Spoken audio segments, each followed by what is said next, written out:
ही जी घटना घडली या पीडितेशी भेटलेलो आहे। महिला पोलीस अधिकारी माझ्यासोबत होत्या, प्रत्यक्ष आयओ सुद्धा याची इथं आलेले, त्यांच्याशी मी चर्चा केलेली आहे। डॉक्टरांनी त्यांचा वैद्यकीय रिपोर्ट सगळा आलेला आहे आणि एक इथं असा एक 100% जागा आहे की ज्यांनी या पद्धतीनं ही घटना घडली।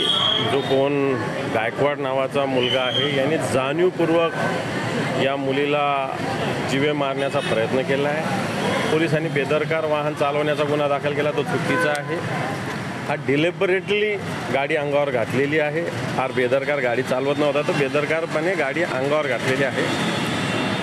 व्यक्तिगत विषय आणून याच्यामध्ये या प्रकरणापासून लक्ष डायव्हर्ट करण्याचा सुद्धा प्रयत्न होतोय। व्यक्तिगत ज्याच्या त्याच्या बाबी स्वतंत्र असतात, त्याच्यात कोणी जाण्याची गरज नाही, परंतु ज्या पद्धतीनं गायकवाड आणि त्याचे सहकारी यांनी हा गुन्हा केलेला आहे, अजूनही जर एखादा दुसरा माणूस असता तर आत्तापर्यंत पोलिसांनी आतमध्ये टाकलं असतं, कोर्टात नेलं असतं, जेलमध्ये टाकलं असतं, आणखी PCR घेतली असती, या सगळ्या गोष्टी पोलिसांनी केल्या असत्या।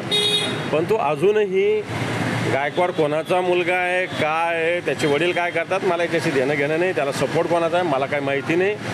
परंतु या पीडितेला जाणीवपूर्वक हा सगळा गुन्हा तिनं सांगू नये, बोलू नये असा सुद्धा दबाव आणला जातोय, जास्त दबाव आणला जातोय। पण मला असं वाटतं कायदा हा सगळ्यांसाठी असतो। मी पोलिसांना सुस्पष्टपणे सांगितलेलं आहे की कायद्याची अंमलबजावणी करा, ज्या पद्धतीनं मेडिकल रिपोर्ट आला त्या पद्धतीने गुन्हे दाखल करावे।